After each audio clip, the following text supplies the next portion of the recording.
হে কৃষ্ণ করুণা সিন্ধু দীনবন্ধু জগৎপতে গোপীশ গোপিকাকান্ত রাধাকান্ত নমস্তুতে। নমস্কার, উপাসনা অ্যাঙ্কারিং চ্যানেলে সকলকে স্বাগত। আজকে 8ই এপ্রিল 2025 মঙ্গলবার।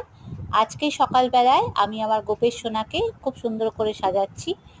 আজকে যেহেতু মঙ্গলবার, তাই ওরা সবাই লাল রঙের বস্ত্র পরে সুন্দর করে সাজিয়ে নিলাম। সেই সাজানোর ভিডিওটা সকলের সাথে ভাগ করে নিলাম। এরকম আরও অনেক মুহূর্তের ভিডিও আমি রোজ পোস্ট করার চেষ্টা করছি। তাই সকলের কাছে অনুরোধ, যারা আমার ভিডিওগুলো দেখেন দয়া করে একটু লাইক আর একটু কমেন্ট করে পাশে থাকুন। আর আমার চ্যানেলটিকে যারা এখনও সাবস্ক্রাইব করেননি, তাদের যদি আমার এই ভিডিওগুলো ভালো লাগে তাহলে আমার চ্যানেলটিকে সাবস্ক্রাইব করে পাশে থাকুন। আমি চেষ্টা করব এরকম আরও অনেক রকমের ভিডিও নিয়ে হাজির হওয়ার। ঈশ্বরের কাছে একটাই প্রার্থনা করি, সকলে খুব ভালো থাকুন, শান্তিতে থাকুন, আনন্দে থাকুন। আজকের মতো এইটুকুই।